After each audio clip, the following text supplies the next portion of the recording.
नमस्कार। हमारे चैनल वेदांत में आपका स्वागत है। दोस्तों, आज हम स्वामी विवेकानंद की अमरनाथ यात्रा के बारे में आपको बताएंगे। स्वामी जी जब अमरनाथ गुफा के भीतर पहुंचे तो भाव विभोर हो उठे। उनका रोम रोम पुलकित था। उन्होंने पूरे तन पर भस्म रमा रखी थी। शरीर पर वस्त्र के नाम पर था सिर्फ एक लंगोट। चेहरे पर अद्भुत संतोष था। उनके मानो कोई सदियों पुरानी लालसा पूरी हो गई हो। उस भाव को शब्दों में बयान कर पाना भी मुश्किल है। स्वामी विवेकानंद के अमरनाथ दर्शन के बारे में ये शब्द थे सिस्टर निवेदिता के, जो उनके साथ गई थी। विवेकानंद ने बाबा अमरनाथ के दर्शन किए साल 1898 में, अपने देहांत से करीब 5 साल पहले। यह उनका दूसरा कश्मीर प्रवास था। इससे पहले भी एक बार वह कश्मीर गए थे, लेकिन तब भ्रमण कुछ खास ऐतिहासिक स्थलों तक ही सीमित रहा। लेकिन दूसरी कश्मीर यात्रा ने उनके जीवन की दिशा बदल दी। इसने विवेकानंद को उस मुकाम पर पहुंचाया जहां आत्मा और परमात्मा के बीच कोई भेद नहीं रहता। वह पहली दफा कश्मीर अपने कुछ खास शिष्यों के साथ गए। दूसरी बार उनके साथ सिस्टर निवेदिता और दूसरे यूरोपीय साथी भी थे। पहले उन्होंने अकेले ही अमरनाथ गुफा के दर्शन का फैसला किया। वह सोनमर्ग होते हुए अमरनाथ यात्रा के लिए निकले भी, लेकिन 1 हफ्ते के भीतर ही लौट आए, वह भी दर्शन किए बगैर। दरअसल भयंकर गर्मी की वजह से हिमखंड पिघलकर सड़कों पर आ गए थे, इसलिए वह रास्ता आने जाने लायक था ही नहीं। स्वामी जी दूसरी बार अपने सभी शिष्यों के साथ नाव से अनंतनाग के लिए रवाना हुए। उस समय 2 से 3 हजार तीर्थयात्री अमरनाथ दर्शन के लिए जा रहे थे। स्वामी जी ने भी उसी दस्ते के साथ जाने का फैसला किया। उनके साथ अमरनाथ गुफा तक जाने का विशेषाधिकार सिर्फ सिस्टर निवेदिता को मिला। तय किया गया कि बाकी पश्चिमी शिष्य केवल पहलगाम तक जाएंगे और वहीं उनके वापस लौटने का इंतजार करेंगे। अमरनाथ यात्रा में कुछ जगहों पर एकदम खड़ी चढ़ाई होती है, जहां एक भी गलत कदम पड़ने का मतलब है मौत। लेकिन विवेकानंद ने हर मुश्किल चढ़ाई बड़ी सहजता से चढ़ी। उन्होंने जब गुफा में प्रवेश किया तो उन्हें गहरा रहस्यमय अनुभव हुआ। इस बारे में उन्होंने कभी विस्तार से कुछ नहीं बताया। बस इतना कहा कि भगवान शिव उनके सामने प्रकट हुए और अमरनाथ की कृपा का पात्र बनाया। यानी उनकी मृत्यु तभी होगी जब वह खुद चाहेंगे। विवेकानंद ने इससे पहले सैकड़ों तीर्थ स्थानों का भ्रमण किया, लेकिन अमरनाथ जैसी आध्यात्मिक शांति उन्हें कहीं और नहीं मिली।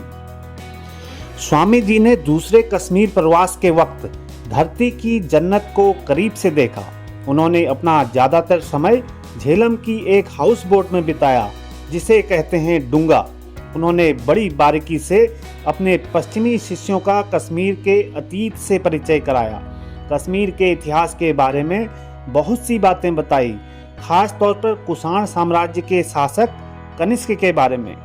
कनिष्क का साम्राज्य उज्बेकिस्तान, ताजिकिस्तान से लेकर मथुरा और कश्मीर तक फैला था। उसने पश्चिमी चीन तक भी अपनी सीमाओं का विस्तार किया। कश्मीर को जीतकर वहां कनिष्कपुर नगर बसाया। वह काफी धार्मिक प्रवृत्ति का था, इसलिए उसे द्वितीय अशोक भी कहा जाता है। विवेकानंद ने अपने शिष्यों को बताया कि कनिष्क किस तरह अशोक और बौद्ध धर्म से प्रभावित था। उनका मानना था कि अशोक के धार्मिक साम्राज्यवाद ने कश्मीर पर गहरा प्रभाव डाला। उन्होंने शिव पूजा का इतिहास भी बताया, साथ ही अमरनाथ की महिमा भी, कि किस तरह से भगवान शिव ने माता पार्वती को अमर कथा सुनाई। अमर कथा सुनाते वक्त क्या क्या हुआ।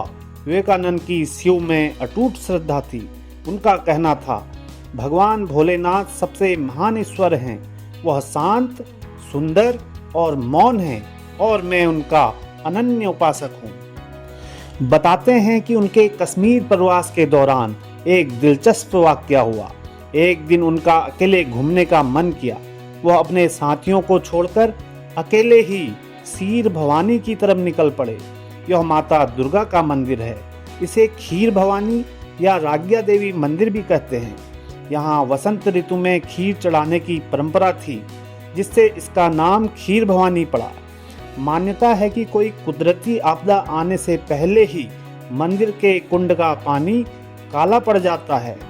नदी की धारा और चिनार के पेड़ों से घिरे इस दिव्य स्थान की खूबसूरती देखते ही बनती है। विवेकानंद के साथियों ने जब उन्हें क्षीर भवानी की ओर जाते देखा तो वे लोग भी पीछे पीछे चल दिए। कहा जाता है कि यह पहला मौका था जब किसी ईसाई या मुस्लिम के पैर वहां पड़े। इस बार विडंबना यह हुई कि मुस्लिम नाविक ने स्वामी जी और उनके शिष्यों को जूता पहनकर उतरने से मना कर दिया। सिस्टर निवेदिता ने कहा, कश्मीर का मुसलमान भी इतना हिंदूवादी है, यह बात किसी को भी हैरान कर देगी। अमरनाथ यात्रा के बाद विवेकानंद की भक्ति माता आदिशक्ति पर केंद्रित हो गई। उनका नाविक मुस्लिम था। उसकी 4 साल की बेटी भगवान शिव की अर्धांगिनी उमा बनकर पूजा करती थी। खुद विवेकानंद को भगवान भोलेनाथ का अर्धनारीश्वर रूप का भी प्रिय था। ऐसे में मुस्लिम नाविक की बेटी को उमा के रूप में देखकर वह भाव विभोर हो जाते। उन्होंने एक बार अपने शिष्यों से कहा, मैं जहाँ भी जाता हूँ मुझे माता की मौजूदगी का एहसास होता है, जैसे वह हर वक्त कमरे में मौजूद रहती हैं। माता काली के प्रति उनकी भक्ति दिन ब दिन बढ़ने लगी। वहीं उन्होंने अपनी प्रसिद्ध कविता काली द मदर भी लिखी। उस समय उनका बदन बुखार से तप रहा था। उन्होंने अंधेरे में किसी तरह पेंसिल और कागज टटोला और वह कविता लिखी। कविता लिखने के बाद वह बेसुध होकर गिर गए, जैसे कि उनकी आत्मा का माँ काली से साक्षात्कार हो रहा हो। कहा जाता है कि काली माँ उनसे बात भी करती थी। उन्होंने ही स्वामी जी के अज्ञानता और अहंकार को दूर किया। एक दिन वह मुस्लिम आक्रमणकारियों के बारे में सोच रहे थे, जिन्होंने क्षीर भवानी को तोड़ा और उसे अपवित्र किया। उन्होंने कहा, लोगों ने आक्रमणकारियों को यहाँ घुसने कैसे दिया? अगर मैं यहाँ होता तो माता की रक्षा के लिए अपना जीवन दांव पर लगा देता। तभी उन्होंने देवी की आवाज़ सुनाई दी। वह बोली, अगर किसी दुरात्मा ने मेरे मंदिर में घुसकर मेरी छवि को अपवित्र करने की कोशिश की तो क्या हुआ? मैं तुम्हारी रक्षा के लिए हूँ या तुम मेरी रक्षा के लिए हो? विवेकानंद एकदम अवाक रह गए। इस अनुभव का जिक्र उन्होंने अपने शिष्यों से भी किया। उन्होंने कहा, उसी पल मेरी सारी देशभक्ति चली गई, मेरा सारा अज्ञान चला गया, मेरा सब कुछ चला गया। उस पल के बाद सिर्फ मैं हूँ और मेरी देवी माँ। इसी तरह की एक और घटना बताई जाती है। विवेकानंद ने सोचा कि उन्हें मौजूदा जीर्ण शीर्ण मंदिर की जगह एक नया मंदिर बनवाना चाहिए। जैसे उन्होंने श्री रामकृष्ण के लिए बेलूर में एक मठ और मंदिर बनवाया था। उन्होंने अपने रईस अमेरिकी शिष्यों और दोस्तों से पैसा जुटाने के बारे में भी सोचा, लेकिन तुरंत उनके कानों में माँ की आवाज़ गूंजी, मेरे बच्चे, अगर मैं चाहूँ तो मेरे पास असंख्य मंदिर और मठवासी केंद्र हो सकते हैं। मैं अभी के अभी इसी जगह पर 7 मंजिला स्वर्ण मंदिर बना सकती हूँ, लेकिन उसके मायने क्या हैं?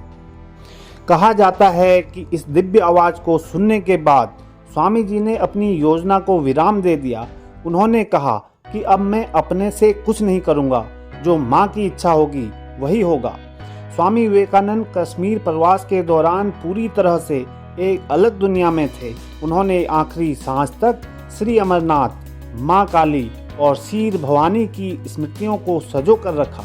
अमरनाथ यात्रा ने उनके मन पर कितनी गहरी छाप छोड़ी, इसका पता बेलूर मठ में कही उनकी बात से चलता है। उन्होंने कहा, अमरनाथ के दर्शन के बाद से मुझे ऐसा लगता है जैसे शिव 24 घंटे मेरे सिर पर बैठे हैं और अब वह हमेशा वहीं पर बैठे हैं और अब वह हमेशा वहीं विराजमान रहेंगे। उनकी मौजूदगी मुझे रहस्यमय सुख की अनुभूति कराती है। दोस्तों, आज के लिए इतना ही। मिलते हैं एक नई कहानी के साथ। धन्यवाद।